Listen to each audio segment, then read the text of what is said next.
Governor Charlie Crist of Florida.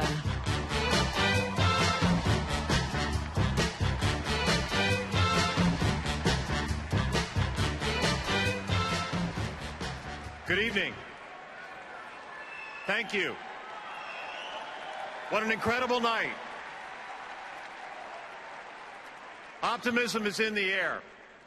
And what an honor to be here with you to stand with President Barack Obama.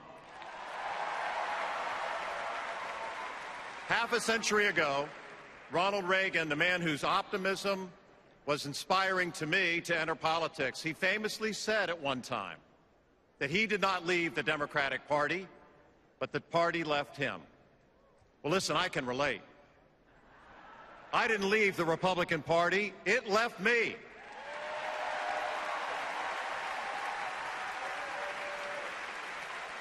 Then again, my friend Jeb Bush recently noted Reagan himself would have been too moderate, too reasonable for today's GOP. We face serious challenges in our country. We must create good middle-class jobs so we can have an economy that is built to last. We must rebuild our roads and bridges and improve our public schools. And particularly important to me and my state of Florida is the challenge of saving Medicare and Social Security so we can keep our promise to our seniors.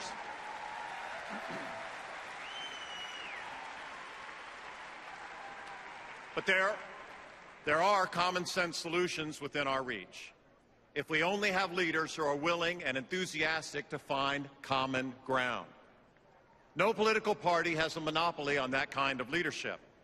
But as a former lifelong Republican, it pains me to tell you that today's Republicans and their standard bearers, Mitt Romney and Paul Ryan, just aren't up to the task.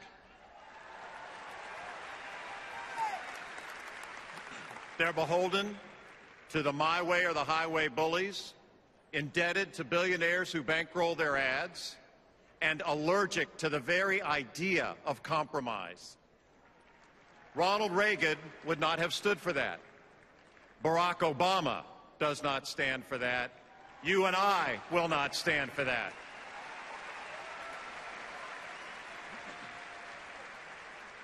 I'll be honest with you.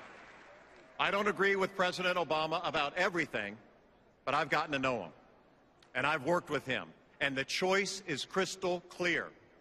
When he took office, the economic crisis had already put my state of Florida on the edge of disaster. The foreclosure crisis was consuming homeowners. The tourists we depend on couldn't visit, and our vital construction industry had come to a standstill. President Obama saw what I saw, a catastrophe in the making, and he took action. One of his first trips in office brought him to Fort Myers, Florida, where I was proud to embrace him and his plan to keep our teachers, police, and firefighters on the job. Well, that hug caused me more grief from my party than you can ever imagine. But even as the Republican Party fought tooth and nail to stop him, this president showed his courage, invested in America, and saved our Florida.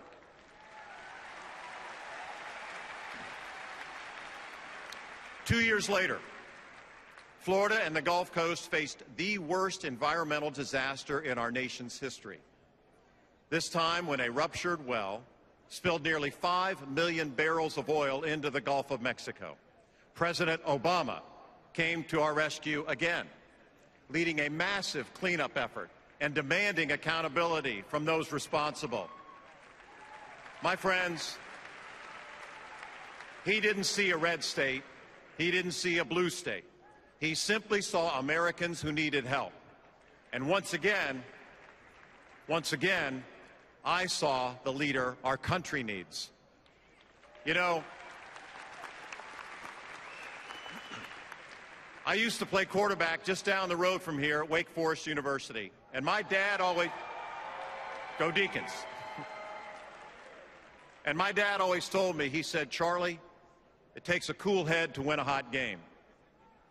My friends, our country is in the middle of a hot game, and we face serious challenges both at home and abroad. Meanwhile, our politics are defined by discord and discontent. Never has it been harder for a president to keep a cool head, and never has it been more important. I look around Florida. I see a state bursting with diversity and opportunity, a state that looks like America's future. When I look at the Republican ticket today, I see two candidates who would break the fundamental promise of Medicare and Social Security and cut investments on our middle class that are so important to our recovery. And then I look at Barack Obama. I see a leader with a cool head, a caring heart, and an open mind. A president who has demonstrated through his demeanor, his grace, and his deeds that he is uniquely qualified to heal our divisions, rebuild our nation, and lead us to a brighter future. That's the leader Florida needs. That's the leader America needs. That's the reason I'm here tonight. Not as a Republican, not as a Democrat, simply as an American who understands that we must come together behind the one man who can lead the way forward in these challenging times. My president, your president, Barack Obama. God bless you and God bless America. Thank you so much.